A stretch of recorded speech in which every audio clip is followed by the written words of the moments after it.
3, 2, 1.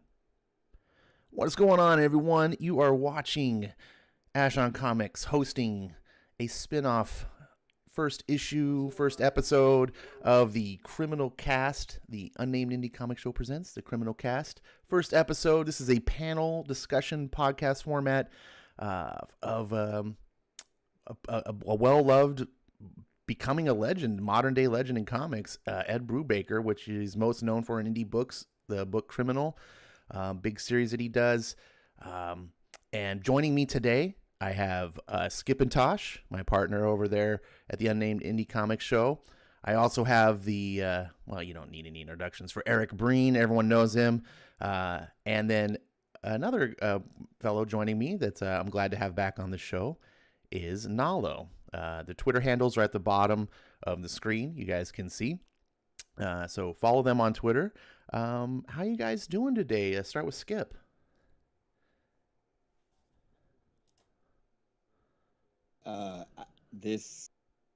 Anytime I get an opportunity to talk about Ed Brubaker and any of his books is already exciting. This book in particular, I was waiting for, came out near to my birthday, but that's a separate thing in itself. But to be able to talk about it with you and Eric Breen and not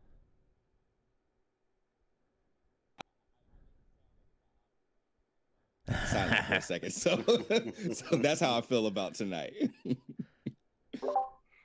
Nalo, welcome back to the channel. I really enjoyed the last time you were on. I've been trying to get you back on here. I know you're a big Brubaker fan. Thanks for joining me. How are you doing? I'm doing great, Ash. Thank you for having me, and I can only echo Skip. It's rare enough that I get to talk with people about comics, let alone Brubaker, one of my all-time favorite writers, and this is a really exciting new installment, a trilogy, and I'm looking forward to talk about it tonight and in months ahead. Awesome. And the one, the only, Eric Breen. I love it when you're on my show. Thanks for being here. You are the guy that's probably the most responsible. There's many people that are involved in getting me into Brubaker, including everyone on this panel. But I think you were the number one guy. You got me to pick up some of his Captain America books and stuff. And you really just planted that seed and it's growing. Thank you. How are you doing? Skip, Ash, Nalo, Brubaker. Verily, 'tis an embarrassment of riches, and I'm just happy to be a part of it. Well said. There well it said. is. Thank you. So, boy, do we have something that's lined up in store for you guys today. It is Reckless by Ed Brubaker. It is a single graphic novel. There's no floppies. This is a book that just came out in mid-December, and we've held out for a little bit. We don't want to, immediately just spoil the book. I'm not a big fan of people putting these spoiler stuff of like on Tuesday. It's like I haven't even gone to the comic book store yet, and it's all being spoiled. So hopefully you guys have had a chance to get this and read it now that we're in the first week of January. It's highly, obviously we're doing a show about it. This should be highly recommended. The reason this is called CriminalCast is, like I said in the intro, it's his most known indie work, and that's probably what we're going to focus most on in future shows. I don't know if Reckless is a criminal book or not. I couldn't tell by reading it. It felt like it would fit in the criminal world, but maybe it's its own universe. As of now, it is. It's in its own universe. Okay. There was nothing in it that said, no, this can't be criminal to me. So I guess when you read it, you can have your own headcanon. It felt very, very familiar like that anyway. So that's why that's called. Man, I don't know where to go with this. Why don't we start off with maybe talking a little bit about our introductions, how we each became Ed Brubaker fans. Why don't I start with you, Eric, this time? I'm going to guess. I'd been reading Brubaker, although wasn't particularly aware of it when in the late 90s on a couple Bat books. And then he co-wrote Gotham Central with Greg Rucka in the early 2000s, and then the Captain America run that I think started in like 2005. So I'd become a real fan of his, and so that's what, when I saw that he was doing indie stuff, the criminal books. Actually, he did one called Sleeper before that, and again, I'm not sure I didn't buy that because it was Brubaker. I bought that because it was something that looked good. But with criminal, I started buying books because it was Brubaker, whereas his superhero stuff, I was collecting the titles already, so I was going to buy them either way. But criminal's what made me say, I'm getting this because it's Ed Brubaker. And then subsequent titles like Fatale, Fade Out, and books like that. I've just become more and more of a fan as the years have gone on. Very nice. And Nalo, what about you? How did you come to discover Brubaker, and so what's your journey like? So similarly to Eric, turns out in my old collection I have some DC books or a few Marvel ones written by Brubaker, but I never really knew about him by name. And about a year and a half ago, I was in the comic book store and I was just getting back into comics after a long hiatus. And Criminal number 5 really caught my eye. Has this really awesome noir cover of a guy lighting a cigarette in kind of green story arc. But I was really intrigued by it, but I was a little intimidated it was a number 5 because I didn't know if I would know. And then I saw our friend Wes had a stream of kind of mid-year best books of 2019, and loved that issue. Then I just basically read every single independent Brubaker thing since. All right. And Skip, what about you, my friend? A bit of a similar thing.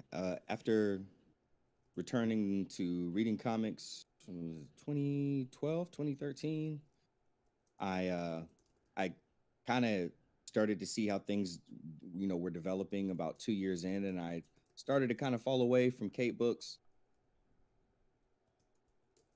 And I went back to Image because I remember Image comics from being young, but I was like, man, it looks like these books are about something like things that are totally different before. I don't see a bunch of guys with way too many muscles and big old guns and all that stuff, which I liked back then, but I'm a little older now and my palette has widened. And it was a Remender book, a Brian K. Vaughan book, and Criminal were the first 3 Image titles that I had purchased, and started reading Criminal. I think it was issue number 1, Criminal, and just stuck with it. Actually, I'm sorry, no, that wasn't the first one that I bought. It was Lawless, which was the second trade out of like the official Criminal line that they had. So I bought that. It opened up the world of Brubaker to me. I had read a little bit of the Captain America, and I liked it. It was cool. I loved Cap. It's still my favorite Marvel character. But my goodness, all of the stuff that he was writing, and gosh, it's weird. I feel like I'm a Brubaker junkie now, just waiting for the next hit. This is something I am starting to learn. Junkies. Nice. Yeah, I shot that one straight to the vein too. That was. I just ordered that book on Amazon, by the way. I haven't looked, but I bought it last night, guys. This book is on sale on Amazon for just over $6. I think it was like $6.17 for the hardcover book. So it's like the price of a comic book, I just was like, buy free shipping, Amazon Prime. Yes. Yeah. So, for myself, I'm the new guy on the list here. I only got into Brubaker last year. Really? I think I'd read some of a thing here and there or whatever. And that's true. Cause I did read part of his, Iron Fist run that he did with Matt Fraction, which I really liked. That was back on the Ash and Bat show once upon a time. And I really liked it. I've read things here and there. Nothing that just made me feel about him like I do today. Eric Breen has been the guy who's been pushing him like forever on me. And he was like, man, Ash, you got to check out this Captain America book that he did, Winter Soldier thing. And I was like, oh, okay. So I put it on my wish list, and it took forever. Eventually I bought it. It's one of those things, like when you don't know what you're missing, it's easy to kind of overlook. You're just like, yeah, he said it's good. And I just didn't know. And so I think I had that book for like 6 months before I actually read it, because I just picked it up on sale. I was like, oh yeah, Eric said to get the, and then I read it and I was like, oh yeah, he is good. And then I started checking out some of the more indie stuff, and Skip was involved in not making me, but suggesting I read pulp, and we did that for the indie comic show, which, by the way, that'll be probably the one Ed Brubaker book we don't cover on this series, because we already did cover it on the unnamed indie comic show, which you can go check out. And that's my book of the year that I've read for 2020. That's like a masterpiece. And so the other things, Skip also was kind enough to pick up a Bad Weekend for me. Read that, loved it. So I didn't just like these books, I loved them. And so I was very excited. I was on the fence. Skip probably remembers. He was like, "Get Reckless," da da da. I was like, I don't know. It's $25. I'm not into buying $25 comics. I just want floppies. And a lot of circumstances changed. The way of the world, DC Comics, things like that. And I find myself buying less floppies. And I'm like, you know what? I was going to spend this money on the comics. I'll just spend the money on this instead. And I am so glad I did. I even bought 2 copies because I got one from my buddy, gave it to him for Christmas. And I'll have to ask him after the show if he's read it yet, because I'm really curious to hear his thoughts. I've now read it. I feel like what Skip said about needing that fix, even though I'm not as big of a fan, like I'm still the new guy. I'm like, this guy is probably my favorite new writer since getting back into comics, even more than probably Robert Venditti, and that's saying something. I love Robert Venditti. This book knocked me out. I love this book. And by the way, before we continue on any further, guys, this is going to be heavy spoiler discussion. If you have not read this book, it's not that I don't want you to watch the show, but I completely understand if you want to bow out right now and maybe catch a replay of this so you can enjoy the book without spoilers, because spoilers matter, especially for a book like this. This is one of the things I love about Brubaker is his plot lines are so strong, and you think you know where a story's going to go and you don't. And then you think, oh, that twist, that's where it went. And then it's like, nope, it didn't go there either. Oh, it's going this. Nope, that didn't go there either. You're like, dang it. And it's in a good way. You say, dang it. And this book is one of those where you're just like, oh, is that where it's going? No. What? Love this. I was reading this book. I have like a nice big comfy kind of low sitting chair that's propped up with a little blanket over me, and I put in my nice headphones, put in some good music, which, by the way, this is something I've been wanting to talk about for a while on our show, Skip. I guess I'll bring it up today. Listening to music. Do any of you guys listen to music when you read? Absolutely. Yeah, pretty regularly. Okay. Skip, what kind of music do you normally like to listen to when you read books? When I read books, reading Kate books, usually it'll be something orchestral, something that kind of brings that bombast and that uplifting spirit, very dynamic. But anything outside of Kate books, usually I'll be either listening to like some straight ahead jazz, like some old stuff like Coltrane and McCoy Tyner and all those guys. And outside of that, generally it'll either be like ambient music, like kind of Brian Eno, Ryuichi Sakamoto type stuff, or it'll be like the super chill vaporwave stuff, Windows 96 and Haircuts for Men usually. No Right. floral. Go ahead, Noah. No, but maybe you can send me something. Yeah, kind of like down tempo, ambient electronic music, kind of just more atmospheric, just to, add some more headspace to the reading experience. Very cool. And Breen, I know you're kind of a music guy. Part of your job involves working around music. Do you listen to music when you read? Yeah, generally, if I'm if I want to pay close attention to what I am reading and not just kind of reading for the sake of reading, I will put on bop era jazz, Oh, the mid 50s and mid 60s because I don't have the words aren't there to get in the way. yeah, I'm the Then I can same just way. listen to the music and it's a lot easier to concentrate on the words on the page if I'm not getting words in my ear as well. I can't. It's I find it so difficult to listen to music with lyrics if I'm reading. I'm a big movie enthusiast, and I love movie scores. So I have a collection of various ones. And when I read Reckless today, I was like pondering what should I pair it with. I always think of a book like a dinner that I'm pairing with a wine, and I thought I'm weird like that.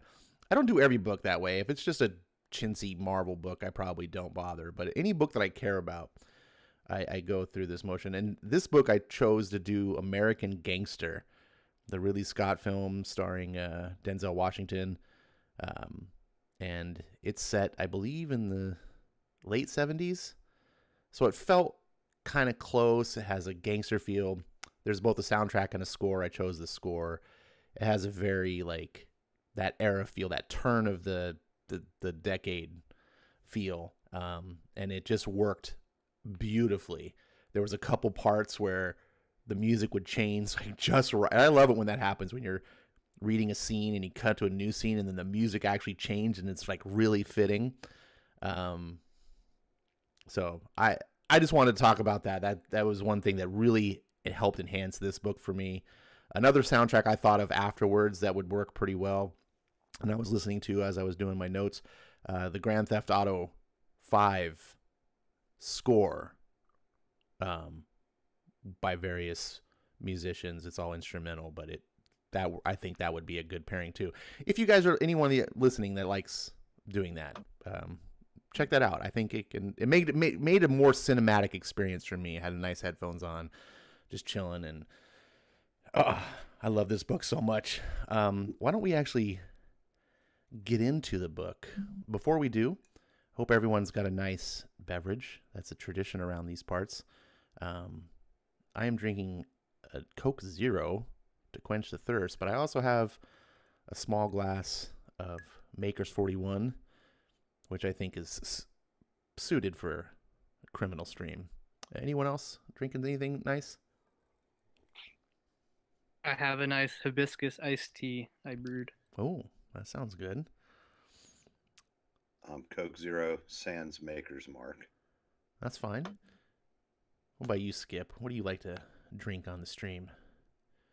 I rotate between a few different things, but tonight I needed a little bit of a boost, so I just went with some coffee, little warm up the pipes, get them ready to talk, get a little some jolt of coffee. energy, and yeah, just a little bit of creamer to add to it. Nice. I love coffee. Mm.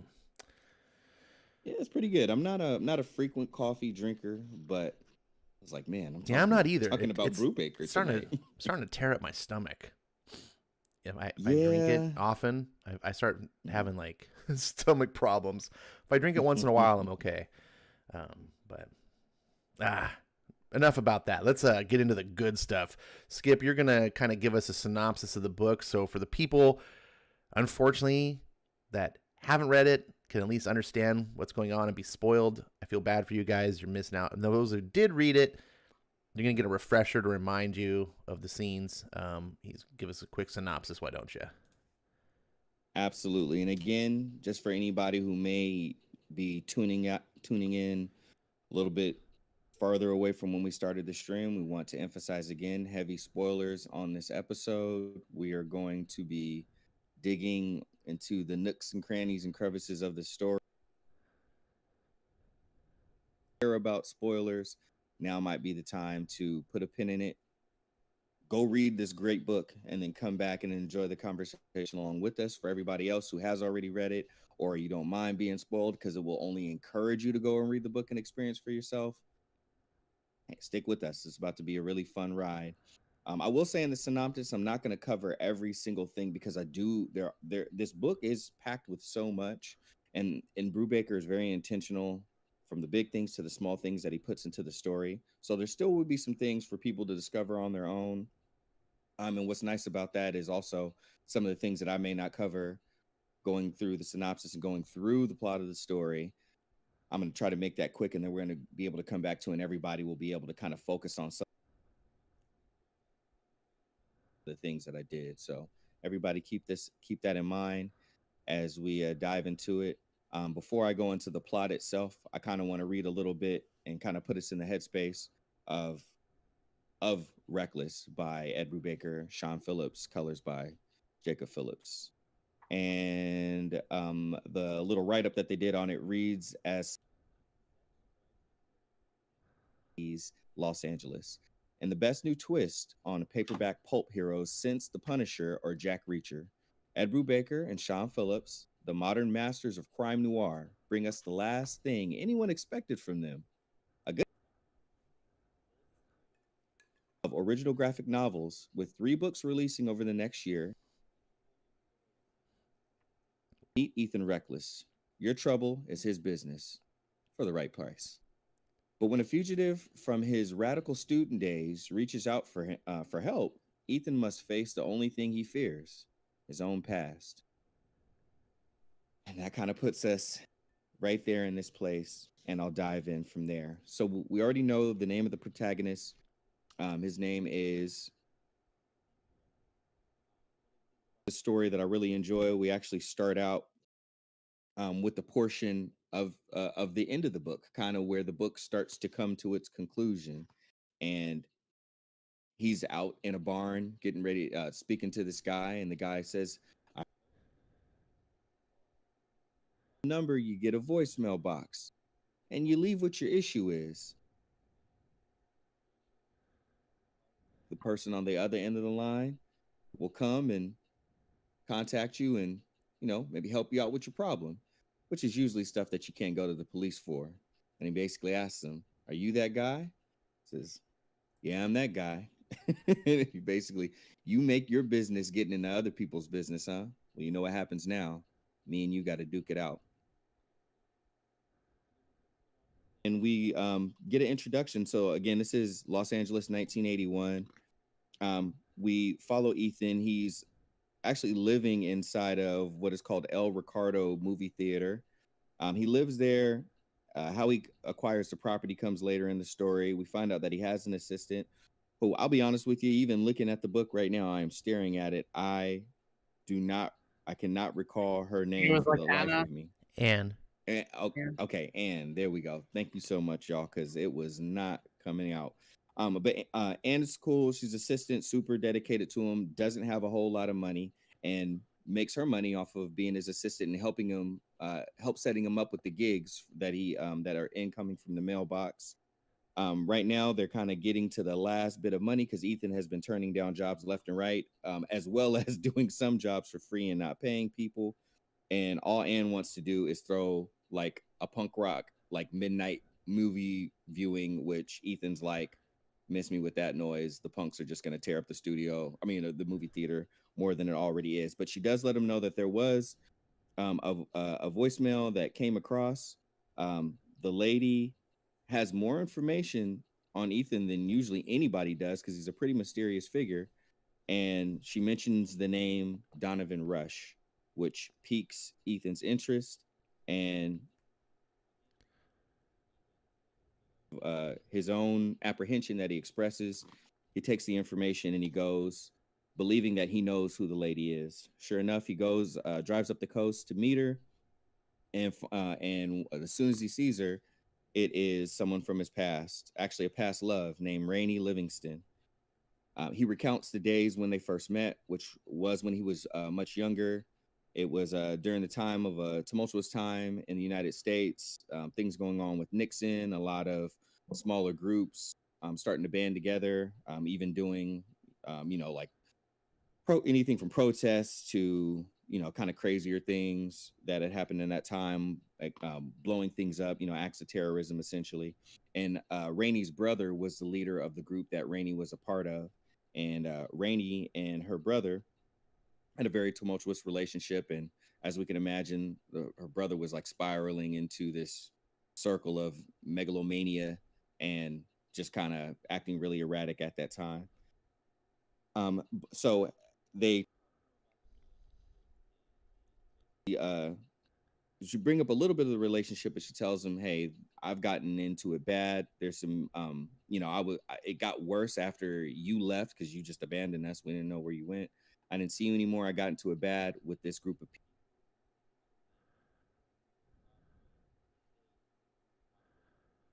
to be held for me as we all had to go to our separate ways. But when I called on that note to get my money, the person who was holding it told me that they don't have it anymore, and I need that money so I can get out of the country and finally try to live a peaceful life." Ethan is sympathetic, likely because of his emotions, and tells her that he'll take the job and he'll go shake down whatever lead she has. So Ethan goes and he shakes down the lead. Come to find out that it's a mechanic, and that get information out of Big Lebowski. I'm a pacifist. The guy doesn't want any smoke. He doesn't want any trouble.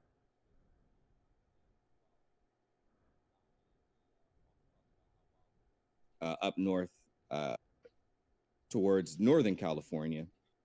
Rainey contacts Ethan and lets him know that her hotel that she was staying in, someone had invaded it and basically left her a message letting her know, "Hey, you're barking up the wrong tree. This is not what you want to do." Of course, Ethan is now concerned.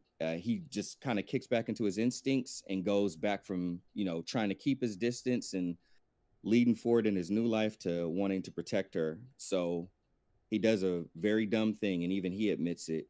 He gives up the location of where he lives and stays now in an effort to have Rainey come up there and stay with him so he can watch out for her. Rainey comes.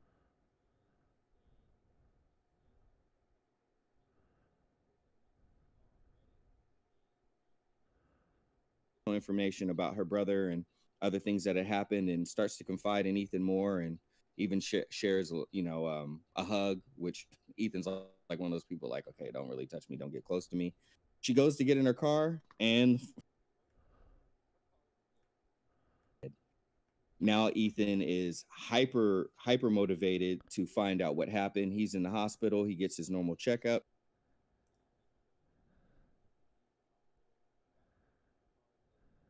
The car, and he identifies the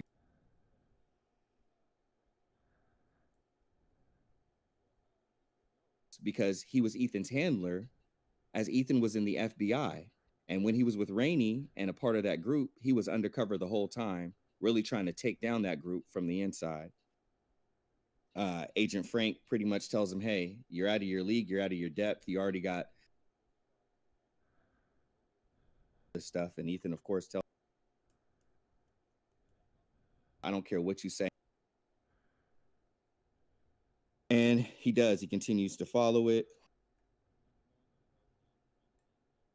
He's going to follow the lead on that name Wilder. So he starts heading even farther up the state, driving through San Francisco on up Highway 5 until he gets actually even past Petaluma and all that, which I'm not too far away from that. That's pretty far up. But he gets to this city. He goes to this truck stop, and there is this lady that is there. He kind of stakes her out for a few days. Comes to find out, in classic criminal fashion, the lady's selling cocaine out of the truck stop. It's a small town, so if anybody's selling drugs, it's a small community. It shouldn't be too hard to find out where the source of the drugs is coming from. I've been pressed by more people talking about they're gonna get me kicked out of here and I'll lose my job. You got to try harder than that. So Ethan goes back to his hotel, tries to reevaluate and come with a better approach to get the information out of her. And right as he gets out of the bathtub, some thugs show up in his room and basically like beat him down. And again, just let him know like, "Hey, now you're barking up the wrong tree. Drop this lead, because next time we see you, if we have to come see you again, you're not going to be holding on to you're going to be shaking from this mortal coil." Let's put it like that. Ethan he's been through this before. This is nothing new to him, so he takes it on the chin, pun intended. But immediately follows the guys, like just assesses himself, makes sure he's well enough to tail them, and then he tails them, and he follows them even further up the state until they get to like an Indian reservation that has a casino.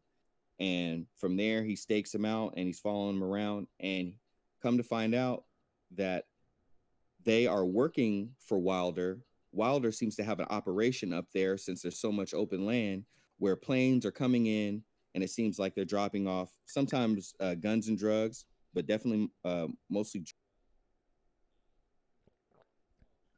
to say, okay, well, I'm going to be the one to take them down. So he keeps staking it out. He's staking out the house, learns more about Wilder, and comes up, get to Wilder, and at this point, pretty much just wants to take him down. I don't even think he's worried about the larger operation. Part for when we have more of an open discussion, because I thought that was really interesting, and I've got some things to say about that. But after we learn more about Wilder, the biggest thing that we find out is that Wilder himself is not just some random guy doing deals with the drug cartels. Wilder is actually like a plant almost, or someone working closely with the CIA. And the people that Ethan went and was taking down in an effort to get the money and some of the drugs, possibly, but mainly the money, because that's what Rainey was after. They're all in it. They're all in on it too. So he's really barking up the wrong tree. So there goes another plot twist for you.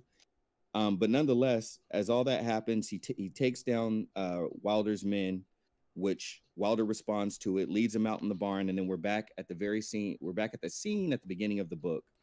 They have it out a little bit more. The scene is a little more extended. But what's interesting about this is where Wilder starts to divulge more of the information, and some of the suspicions that Ethan had, he finds again that he was wrong about.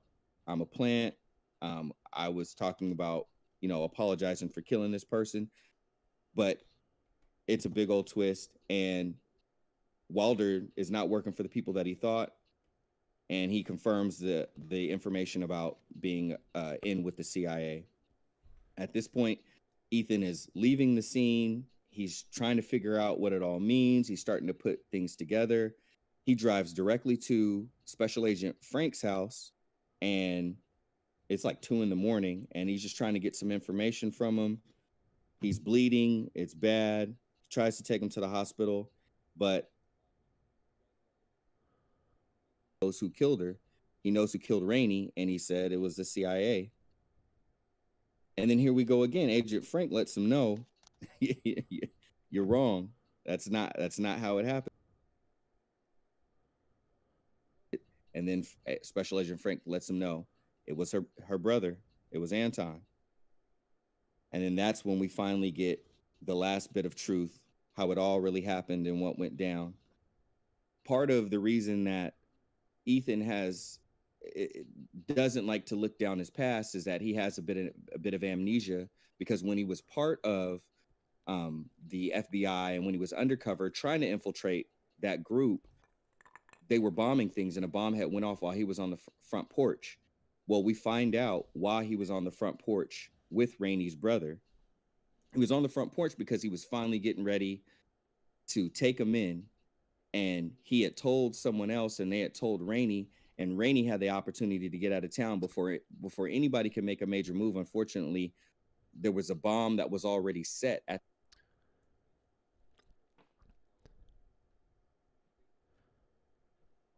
but instead the bomb ended up going off. That's how Ethan got that big scar and his amnesia, and that's also how Anton, her brother, ended up getting all the scars that was on him, and then on his face. His whole side of his face is scarred. And then finally, to wrap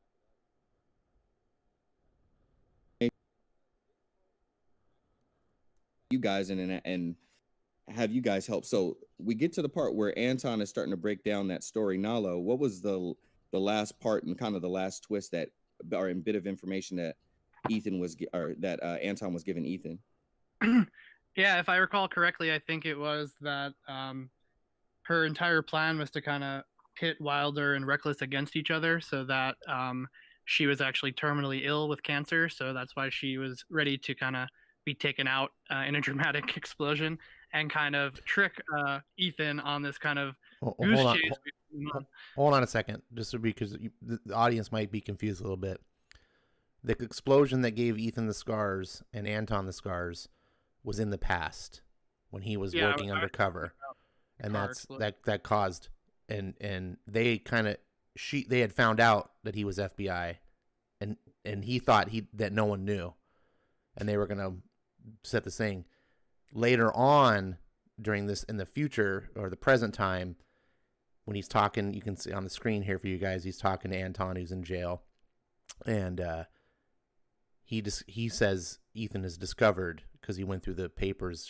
Her purse was left in her house at the theater, and he went through and he found the medical records of the cancer, and put two and two together that the other bomb that Skip talked about, where her car blew up, that's the present bomb. There's two bombs. That's why I didn't want people to get confused. When she gets blown up in her car, he puts two and two together here that she did it herself. She blew herself up. It was suicide. She wanted to go out on her own terms because she only had a few weeks to live. Right. And she felt betrayed because she fell in love with Ethan while he was undercover, and come to find out that he was really Donovan Rush that's why that name was significant. That was the name that he was giving them while he was undercover for the FBI infiltrating. So she felt betrayed by him because she fell in love with him, but she didn't fall in love with the real him. She fell in love with his FBI cover. She has the terminal cancer now. She did get the money part ripped off or whatever, but she wanted to go out on her own terms. So and instead of letting the cancer take her out slowly, she went out on her own terms.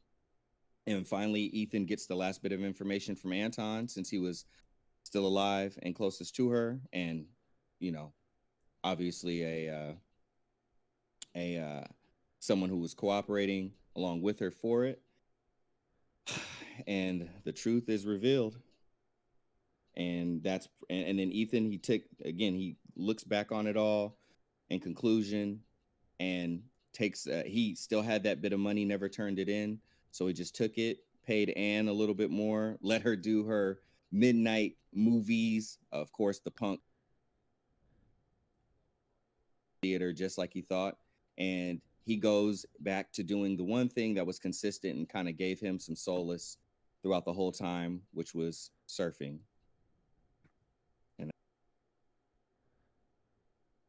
Yeah, there's a really good afterword you guys can see on the screen. I'm not going to read it out, but you guys can get this book.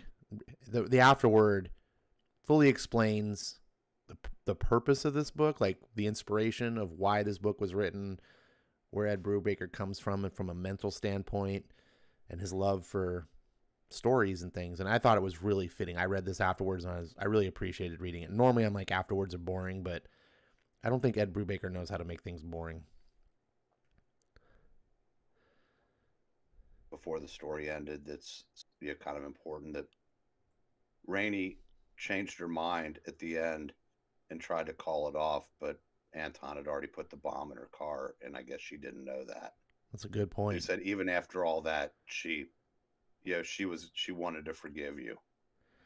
Yeah, so he's here. That's the page is up on the screen, what Eric is talking about. And you can see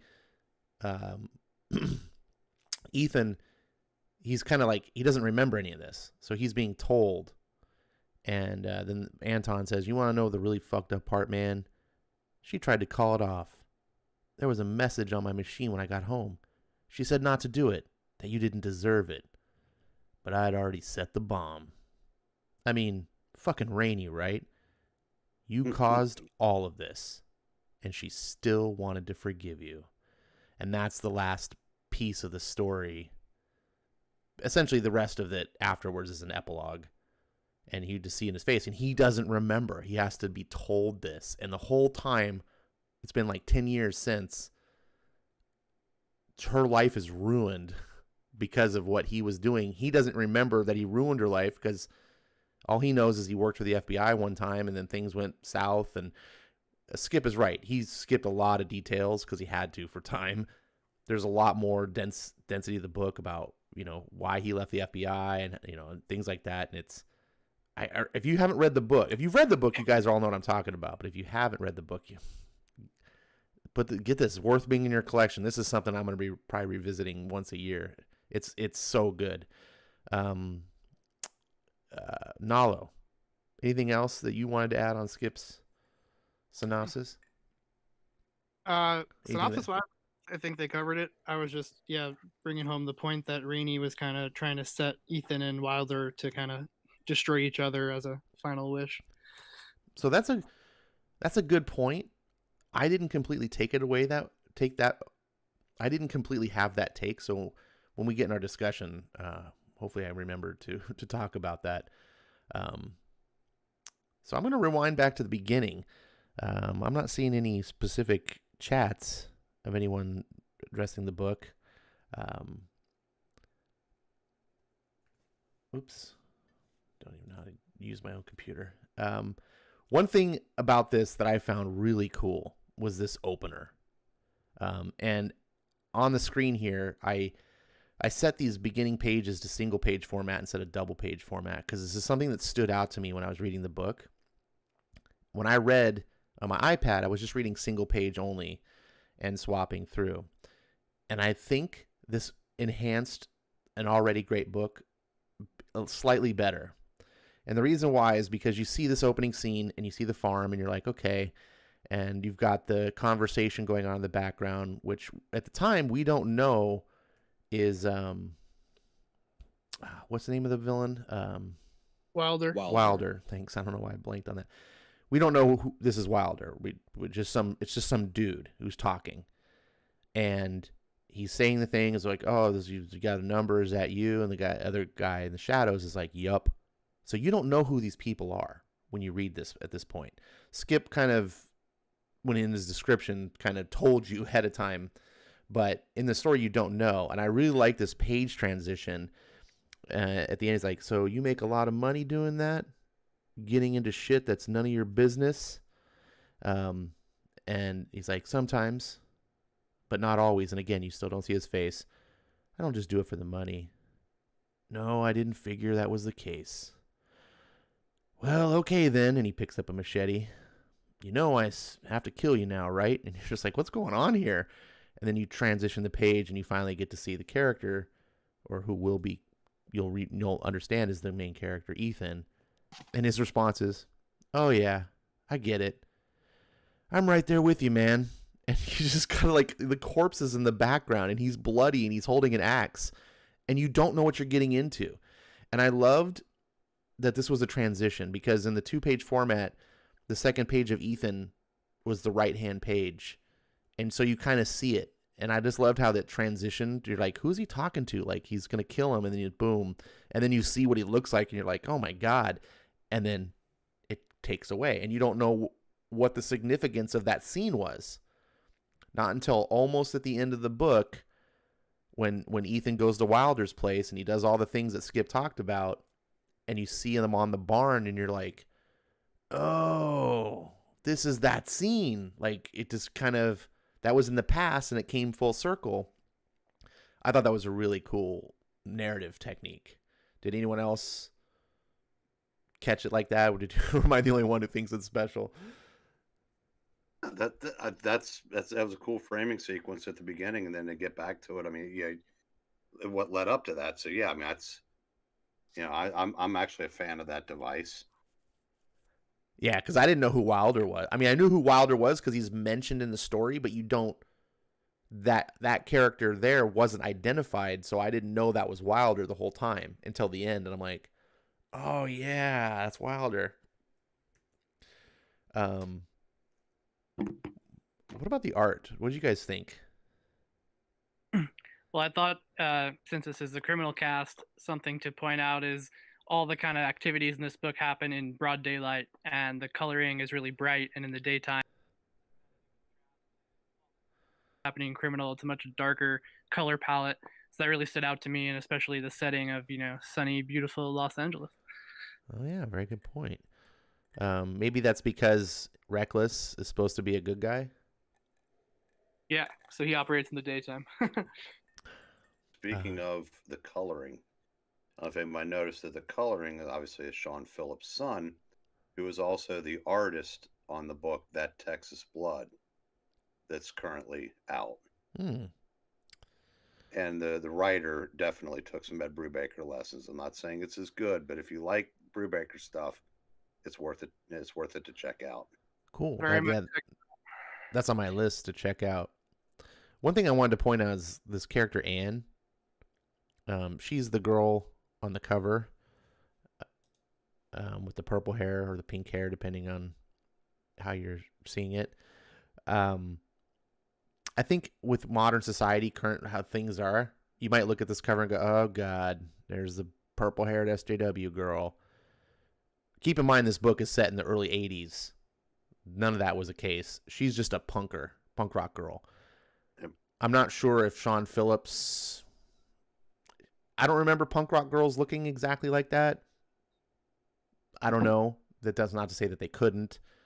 She looks a little bit modern, but once you read the story and you're like, oh, okay, she's just into the whole punk scene. That's why there's the anarchy symbol on the theater door and stuff.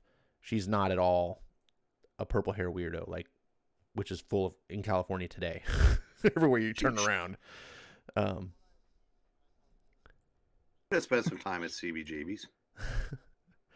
Man, they are all over California. One thing I didn't want to put out there before we go too deep into our takes of the plot and story was the biggest thing this book reminded me of is a book and film called Inherent Vice by Thomas Pynchon and directed by Paul Thomas Anderson. Oh. Has any of you guys read or seen that movie? Because it's very much like a LA weed private detective who's going deeper and deeper into the rabbit hole, and you kind of see that more and more players are afoot, and the private detective is just stumbling into this, where you got FBI, CIA, drugs, and it's very similar to me. If any of you guys have seen that film or read that book, is there a book or you said it's a movie? it's both. Oh, I haven't. Movie is starring Joaquin Phoenix, has like Reese Witherspoon, Owen Wilson. It's Paul Thomas Anderson who does like There Will Be Blood and stuff like that. Oh. Really good movie. It's very similar to this book in many ways. I like Paul Thomas Anderson. I've never heard of this movie. Yeah, same. I enjoyed Paul Thomas Anderson, but I'm not familiar with it. Why don't you type out the name of it in the chat for everyone if anyone wants to do a search? I'll definitely be going and watching it now that you've made that parallel, because I really enjoyed this setting and line and some of those similarities that were in there. Okay, Ash, here's one. Maranya said, I went to college in the early 80s. This one girl had platinum blonde hair with dark leopard dots in it. And it was a style I remember most of her. She also did pink and blue and so on. So, okay. I'm definitely conceding that this look could have existed. I just don't recall it from my youth. Well, and even on the same age as Maranya, I lived in the Midwest, and like Mark Twain said, it wouldn't have gotten to me till about 1989.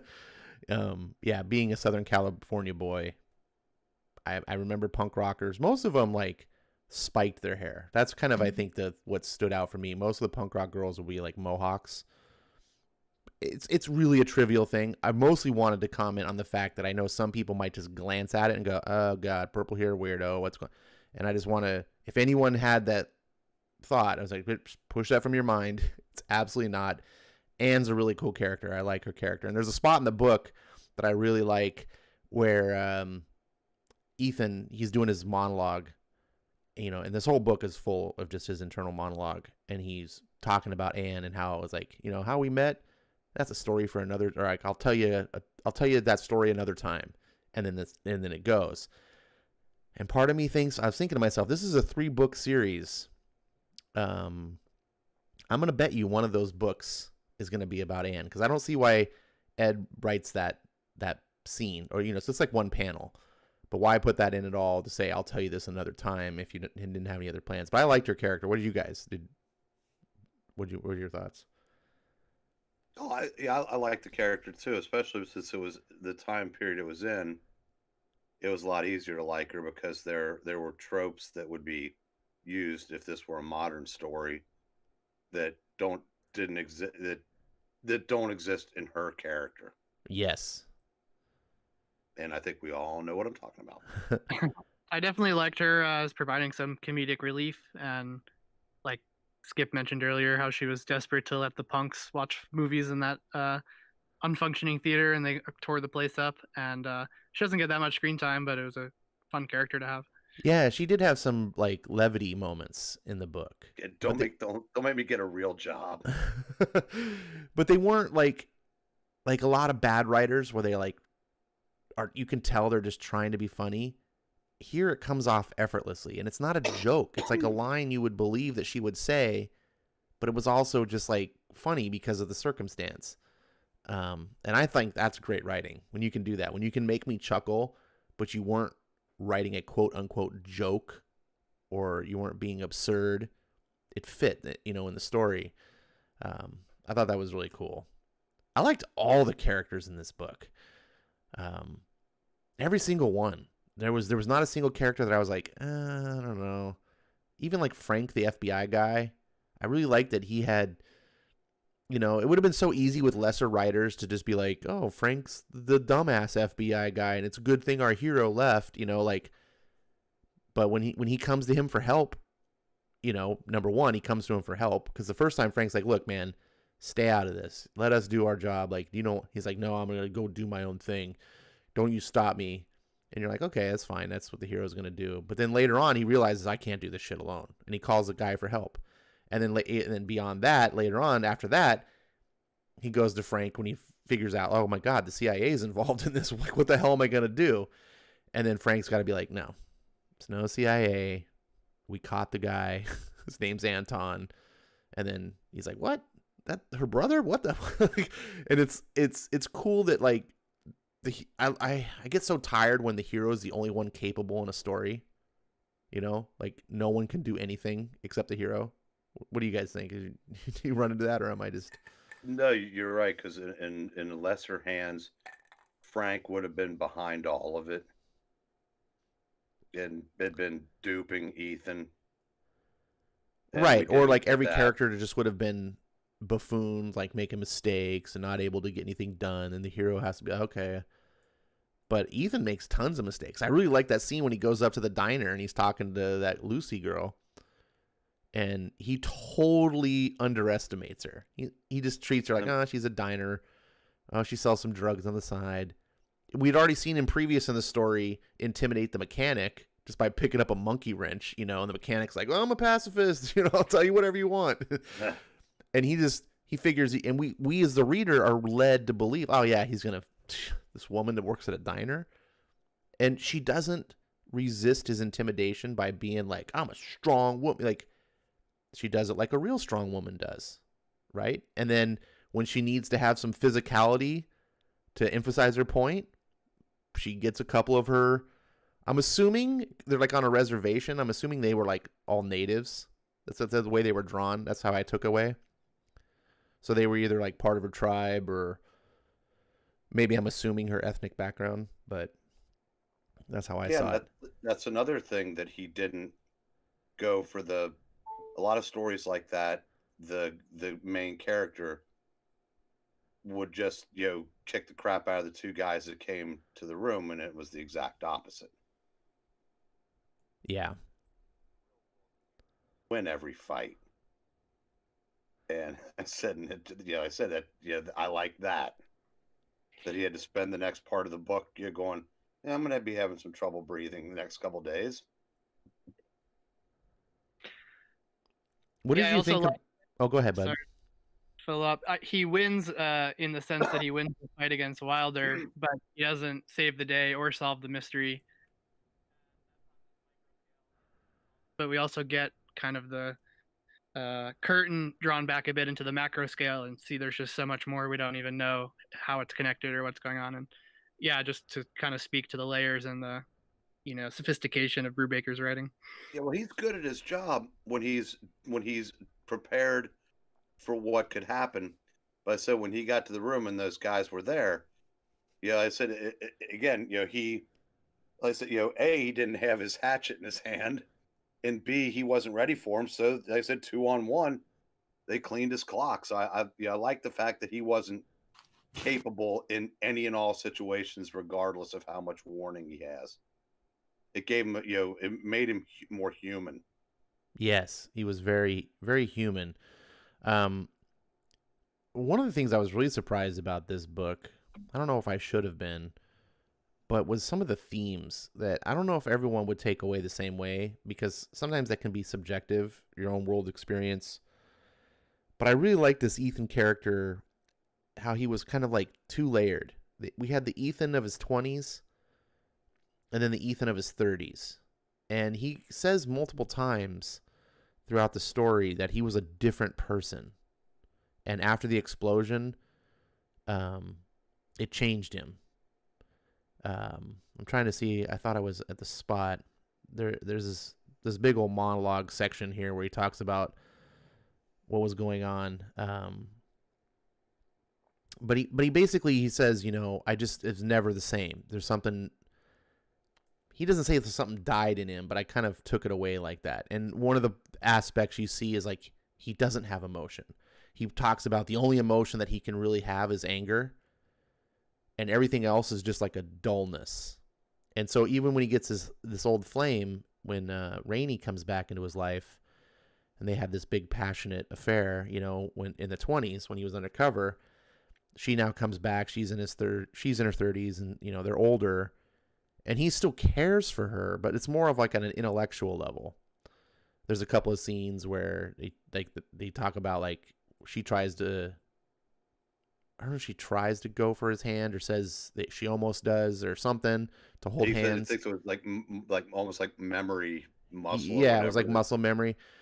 And he's describing it in a way of like detachment. And that's kind of a part of this character where he knows he should feel things, but he doesn't because of, and he attributes it to the explosion. I'm not 100% sure that's what it is.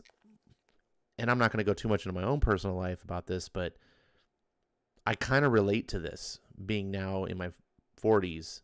I'm way different person. Like and I don't know what it's like to feel that person in the 20s. I remember him. He's there, but I just don't have those passions anymore. And I really related to this character in a lot of aspects. And the way Brubaker he puts it out there kind of as a theme. He's not trying to preach to you or anything.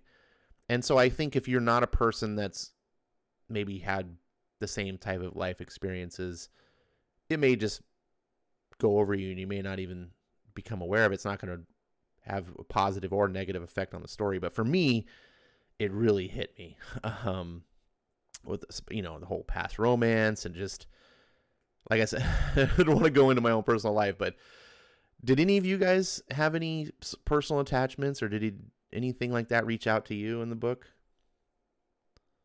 Before we get to that, so I'm going to try. Giga March says, I got the impression that he let himself get beaten up so he could follow the victorious dirtbags.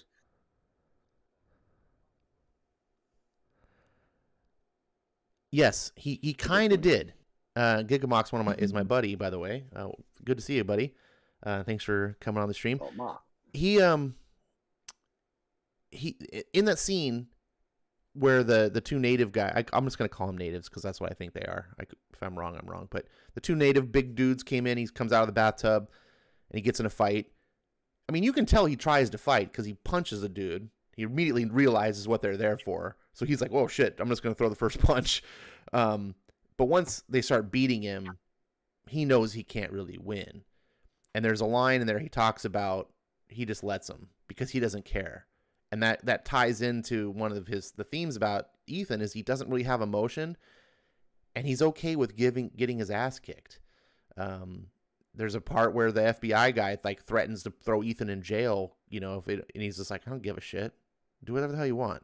He just doesn't give a shit, which is really kind of contrary to the what he does, because he obviously does give a shit. Like, he's helping people. His whole business is, here's my 1-800 number. Like, call it if you need help. It's like the A-team, is a one-man A-team. So he does care because he helps people. But I think he cares because he thinks he's supposed to care, not because he emotionally feels the caring. And so he can turn that, well, not turn it off, but he can just let himself. And I think Gigamaka's right. There's a part where he's like, I'll just let him beat me. And then afterwards he's like, yeah, and he follows him. Or if I'm going to stick to what I was thinking also, how not many people can fight in a bath towel against two fully dressed men. So whether he wanted to win or not, I just don't think there was going to be any winning. It helped the story, whether he let himself lose or not. For sure. Pretty quick. He actually used it as a weapon. That was like he threw at him to try to, kind of get them off of, get them off tilt a little bit, and then he went and he threw that first punch. But either way, him losing set those two guys up in a way that they're like, we delivered our message. We came here to deliver a message.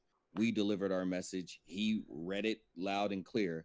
And now it makes them unassuming. They're not going to think that right after a tail whipping, this guy is going to be tailing them to, basically get the jump on him. And that's exactly what happens. And I would say there is a bit of caring within Ethan. I think that's there. He does say that part of the reason he does what he does is because he's good at it. And we found out why he's good at it because of his FBI background.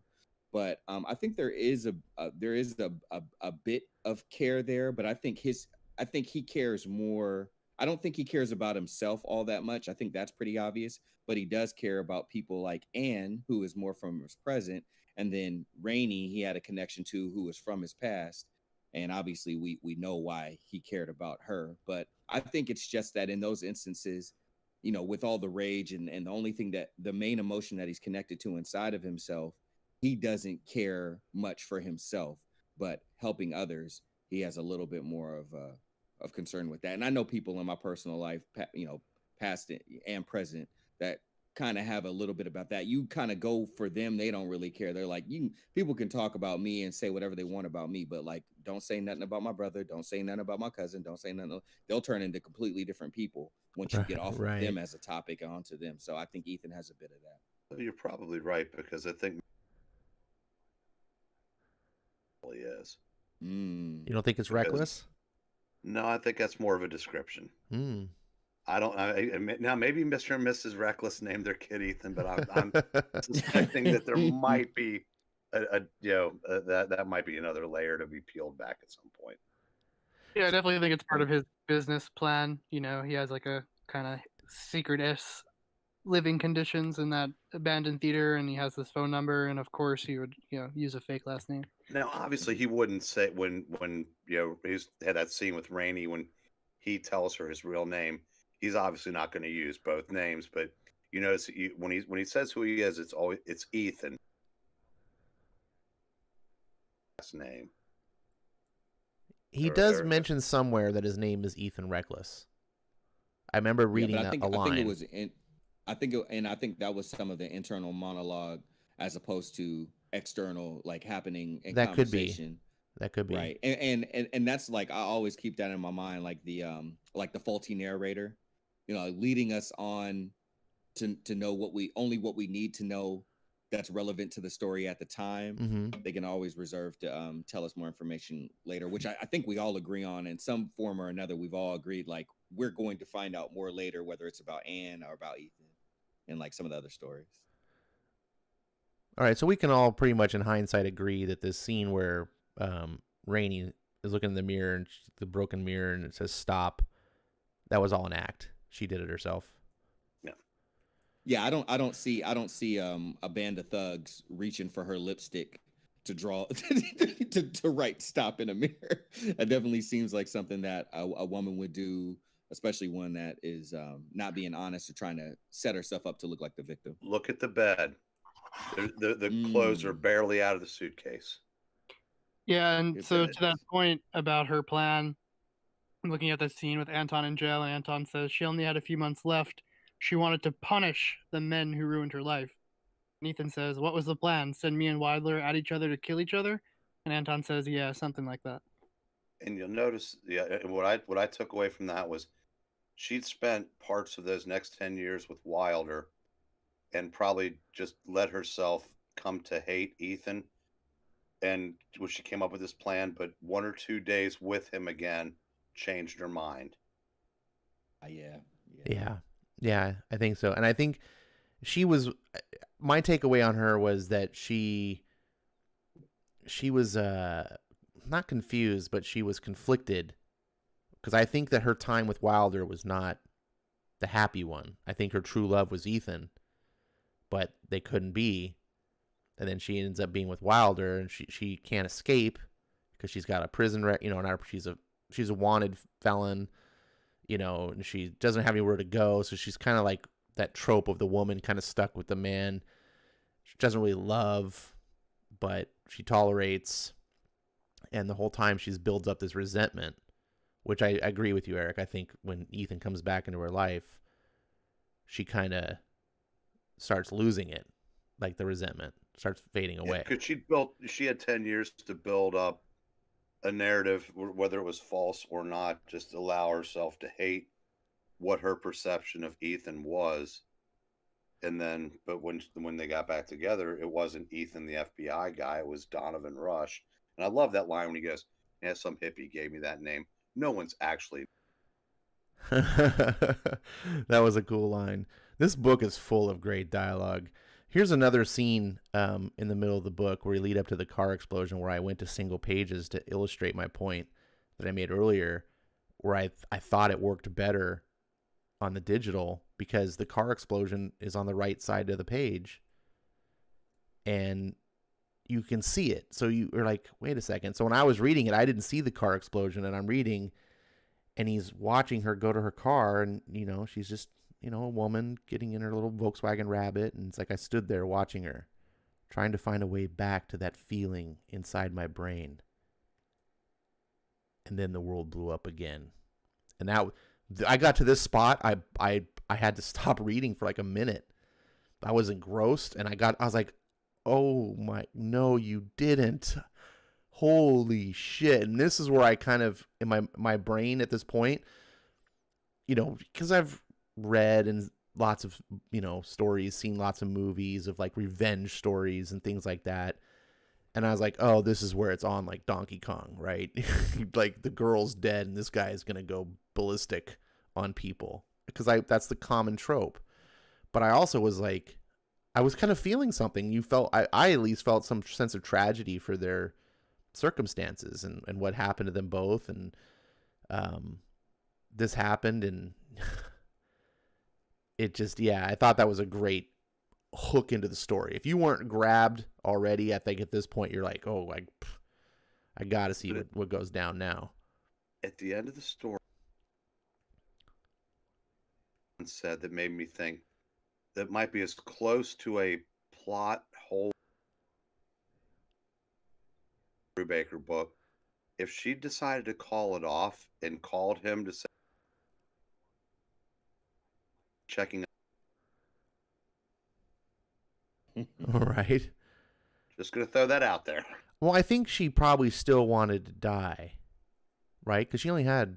But once she did that, though, maybe she just would have let herself find a way to die that wouldn't, on the surface, implicate against or make Ethan think it was Wilder and whatnot. But like I said, I mean, it didn't detract from the story. But I said, that's one thing you could at least think about and go, okay, but if she changed, because she made the call to call it off, and I'm assuming they prearranged how it was going to happen. Boom, she's gone, and no pain. So I don't know. I mean, it might just be me, but that's kind of where that's. Sorry, guys. I think I just was checking the book again. Might be some confusion. I think that the bomb she tried to call off was the one that went off in the past. No, yes. I see. Now I took it to be the other one because I read that about 4 or 5 times before I got that. Because if she had said she decided to forgive you, then she wouldn't have concocted this plot 12 years later. That's why I think that No, they're she talking about. she forgave him in a way like don't kill him type of. That's how I took it, at least, where she was like, we're gonna kill this guy because he's an FBI undercover, but she was in love with him. She couldn't go through with it, so she like tried to call it off, and then the bomb goes off anyway because someone was messing with it. It's, the whole circumstances was not a comedy of errors, but you know what I'm saying? Like, that's sort of what happens in these criminal stories where people like mess up. See, I went And it's back all and a forth chain on that. reaction. Both ways. It's not necessarily a plot hole because we have Anton saying we were on the porch when the house blew up. You were holding a gun to my head. You don't remember any of this. Ethan says it's a blank spot. Anton says, well, lucky you. You want to know the really fucked up part? She tried to call it off. There was a message on my machine when I got home. She said not to do it. You didn't deserve it. So that means I think that was the bomb meant to attack Ethan. Which Yeah, because did. he's in jail. There's no way he's getting a message on the answering machine at home. No, he got arrested for killing her, and that's Oh, that's true. I mean, it could So be. that's why I went back and forth. Good. No, good because I point, think Eric. That's if because I read I kept going back and forth. Okay, we're talking about the one bomb or the other, because if it was the first bomb, then why did she why'd she try to get revenge and have them kill each other 12 years later? If she forgave him the first time, what changed in that time? That now maybe she had, in those 12 years she had to build up resentment again that went away once they met up again, and that's why I took it to the way that she was going to kill herself that would pit those two together. But I mean, I can see both sides of it because that's what I'm saying. I'm thinking now. Yeah, this is a really good thing you're bringing up. What if it's not a plot hole or an error? What if it's intentionally meant to be ambiguous to allow the reader to interpret it either way? I'm not that smart. Well, I will say this: in either case, I mean, I'll say the conclusion that I came to when thinking it through. I did believe that they were talking about calling the bomb off currently because she had already gone through what she went through with Wilder. She had her experience where died and she had gotten screwed over for the money. So I think all of those things are true. But I also think if she was going to go out on her own terms, if she was going to go out in the car bomb, she probably could have resigned. Well, you know, like that part, I did look at it as an accident. Maybe she didn't look to go out exactly like that. Or even if she did, she could look at it like, okay, well, if I'm taken out of the picture and he can, and I was going to use him to, you know, get revenge on Wilder and all this other stuff. So I was just going to use him like I felt like he used me when he was getting close to me back when we were together. But if I die, then he doesn't have to continue the trail. Like, he was looking to help me. If I'm dead, then that trail is gone cold and he can just mourn me and go on about his life. He didn't have to necessarily continue to pursue Wilder because the whole reason why she employed him under the guise in the first place was to get back her money. Well, if she's dead and she needed to get the money to get out of town, well, she's already as far out of town as someone could get. Yeah, that was. Ethan thinks that Wilder had her killed so she couldn't get the money back. That would get him to, do exactly what they did. How I interpreted that, and she ended up being half successful. Right, and she wouldn't have been around to see it or enjoy it anyway. She wouldn't have known, she would have never seen the fruits of her labor because she was already out of the picture. So here's my take on this. I was saying, when in the beginning, how would we get around to it? So now that we're here, I like Eric's take. Honestly, I like. You can't prove Eric wrong, right? I think we can argue and say I think it's this way or that way.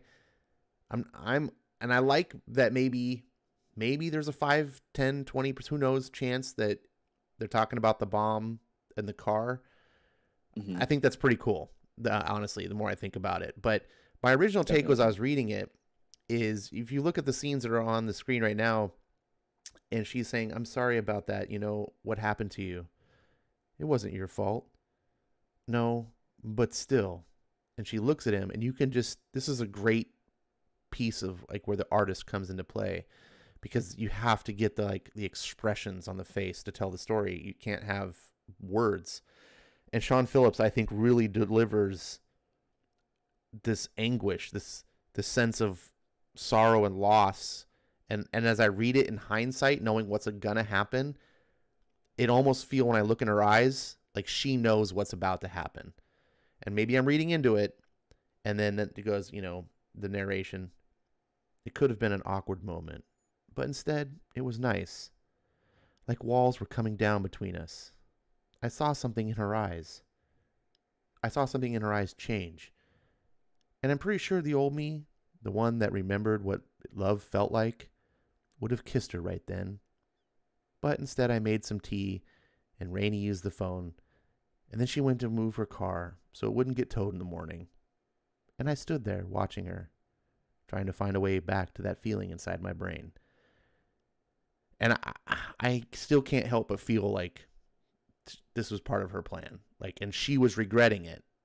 She was wishing it didn't have to go,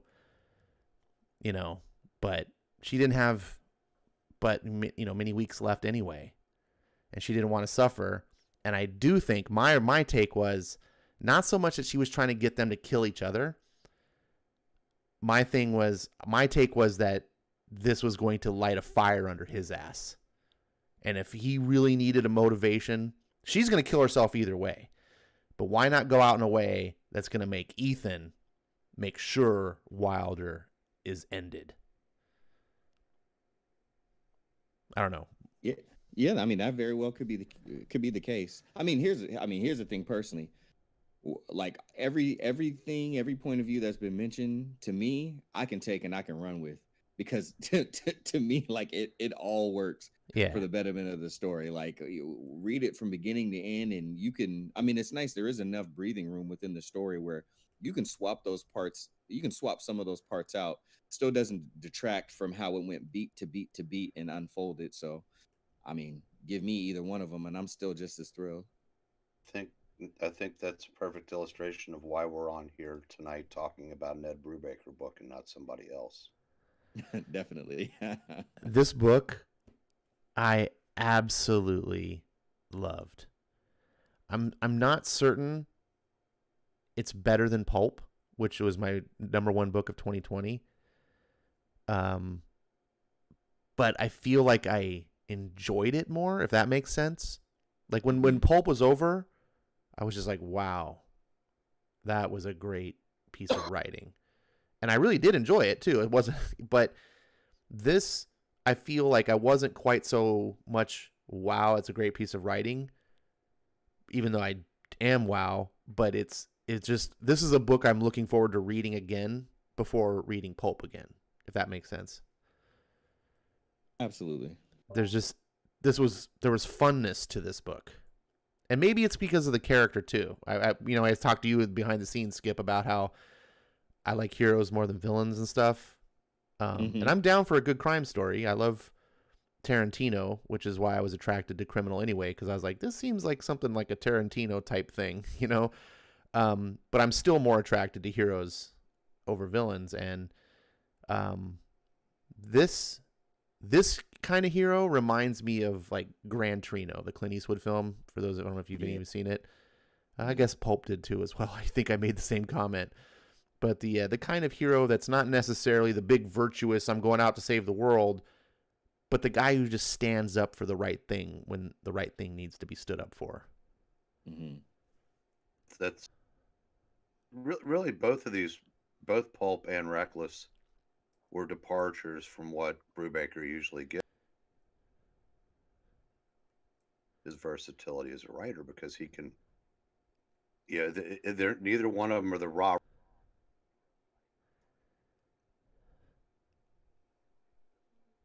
We're going to get to see more, which is, this, I think this, I'm pretty sure this is the first time Brubaker has given us a continuous story involving someone on the right side of the law as the main character.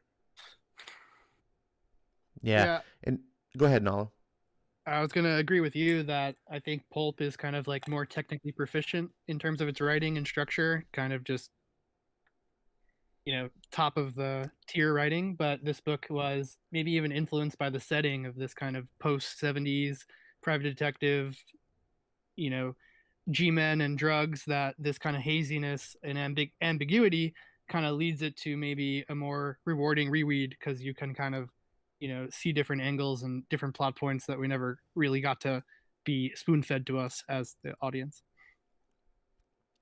I like that. I like if that is a motif, or even kind of reading it from that perspective, because a lot of the time, I enjoy stories where we kind of get into the headspace, and even the emotional space of the protagonist, or whoever it is, the leading character that we're following, and he has gaps missing in his memory.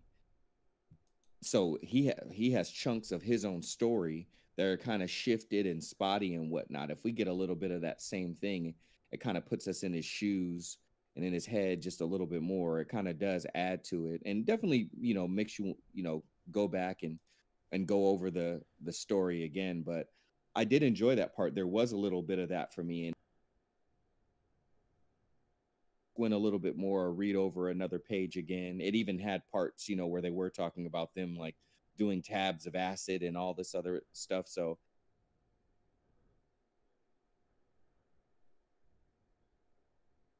and his body of work speaks for itself. It wasn't like, I mean, he's not up against deadlines and whatnot. These are creator-owned books, so anything that's in there like that, they signed off on. It wasn't like, I didn't have enough time to write the story better. It's like, no, this is how I wanted people to read it. I wanted you to have this experience, and you feel a little bit like Ethan Reckless, because things are shifting and twisting and changing, just like in his mind.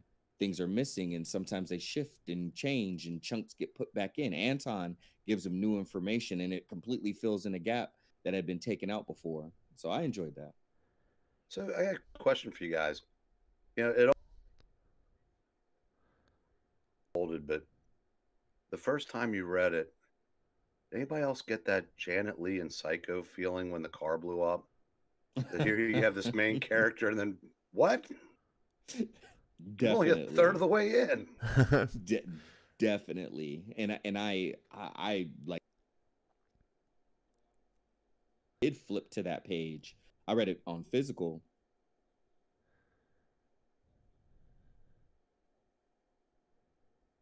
And read, and like this car is just like exploding, and I was just like, oh, whoa, holy crap. Like, no, she was supposed to like stick around more. Like, in my head, I saw her like being around more, and like, even if she's a part of the turn, like I saw her being there for the turn. But no, sorry, Bob, like she is up in smoke. And what about go ahead. Keep doing this. Just to echo what you were saying earlier, that this story, you keep thinking you figured it out, and it's like, nope. Like, I thought she would be sticking around. And I also finally, by the end, when Wilder's like, hey man, you don't have no idea what you're in, like, this is the company, my boss, like the CIA, and then dies, and I was like, oh, it's like this global conspiracy. And so yeah, this book did a great job of kind of keeping you guessing the first time reading. No, we'll say, and I'm usually not this smart, when she walked to the car, I knew what was coming on the next page, but I was still surprised that they did it that early. Because I said, you don't take the time to show a woman, putting a key into the car. Yeah, I said, and then when that's the end of one page. So I said, I can't say I was surprised when the next page what happened, but I was still surprised that they killed the female lead a third of the way into the book. Definitely. Oh yeah, for sure. Especially one that was so meaningful to this character and who he was as a person. Just because of the essence of time, I wanted to just touch a little bit more on Wilder, who doesn't get enough. We didn't really give him enough attention, I don't think. I mean, he's kind of the main villain, but not really. Like, there is no real main villain. He's just sort of he's like a conflict in the plot line. Everybody else was kind of like an impediment to Ethan's journey. Yeah.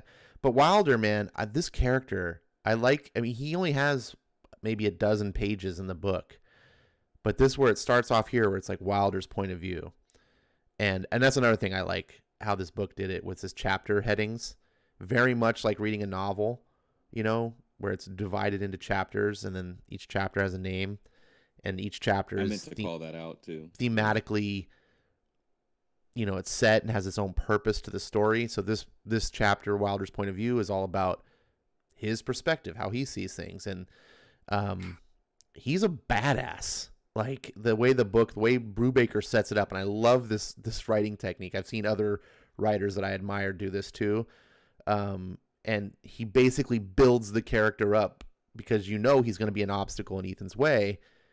So the more intimidating, the more awesome he is, the more intense it is for Ethan to have to deal with this character. You know, if he's just a throwaway scumbag, then you're not invested. And man, when Ethan's going around just shooting up the airport, killing his henchmen, Wilder just walks by and he just looks and he sees one of his guys dying by a tree. He's like, ah, shit. Oh, help me. I'm all blood here. Yeah, just keep the pressure on it. You'll be all right. Fuck you. He fucking stabbed me. A gunshot from the barn. The last of his men are down there, dividing up the new shipment. Who the fuck is this guy? Is he with the Humboldt crew or the Mexicans? 2 more men down, but they aren't dead either. The fuck? And then someone else clicks in his head. And Wilder almost laughs. Oh, shit. Because he knows exactly who it is that's come for him. And I love and that he's going to face him like a man. And the whole time, like, Wilder walks down, he's holding a cigarette. His dead bodies are laying around. He doesn't come down with an M16 or anything like it.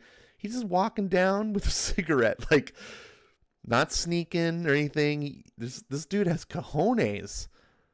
And, you know, he faces, and then we get the scene, you know, that the book starts off with, where he starts asking him the questions. You know, are you that guy? And then we're going to have to fight. And then the next chapter, the trouble with trouble. And I love the way Ethan beats this guy. Isn't because Ethan's more of a badass. It literally goes back to that thing about Ethan doesn't care. He doesn't care about feeling pain. He doesn't care about suffering. So he even says, you know, the old me, what do they talk about? It's an ugly thing to hurt someone, and most people can't do it. Just think about how hard it would be to even punch someone, let alone put a knife into them. The old me, I was just like you are. I couldn't do it either. But now it doesn't affect me, which is my advantage in a knife fight, because people generally freak out when a blade is coming at them. No one wants to get cut. It's primal instinct. But when I'm like this, I really don't care.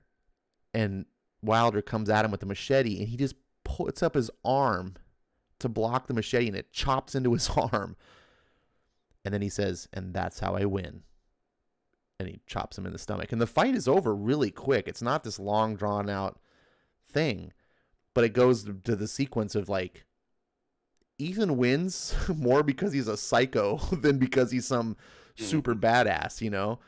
And I just really liked how Ed kind of, like, told that and very efficiently. And then the story just gets to move on because, as we learn, Wilder's not the big conflict of the story. You know, the story is building up for you to think that he's the big bad guy that Ethan has to beat.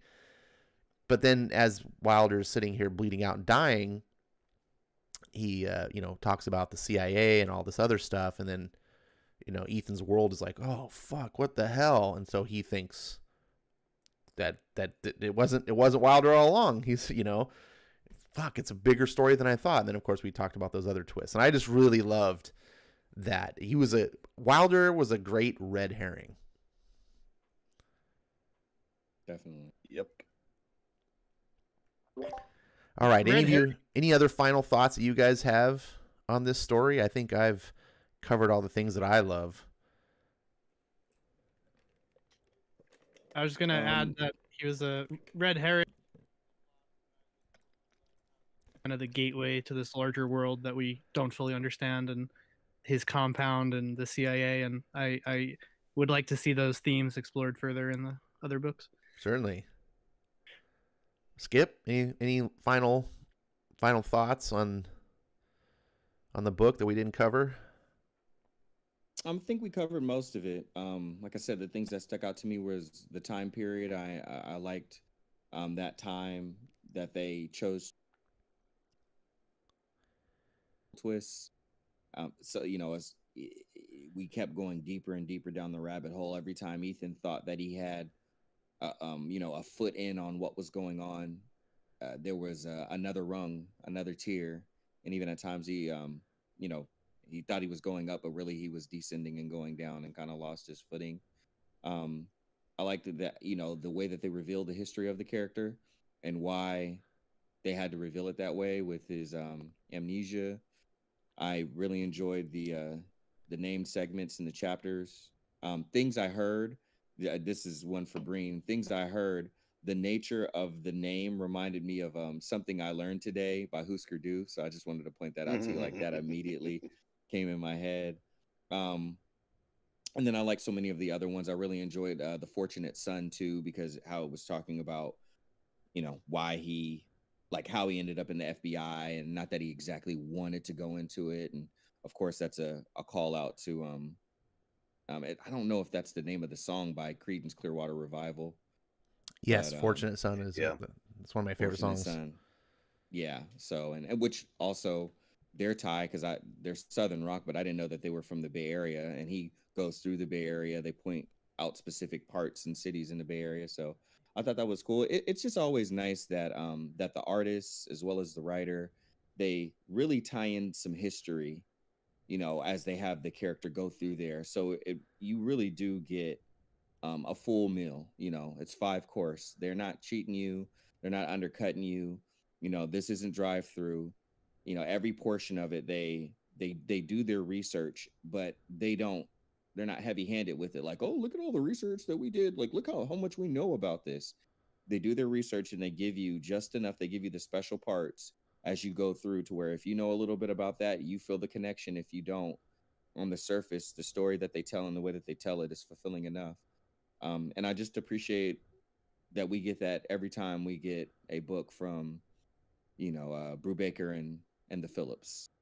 So, all right, Eric, I'm going to give you the last. Any final things you wanted to mention about the book that mattered to you, or you just wanted to draw attention to?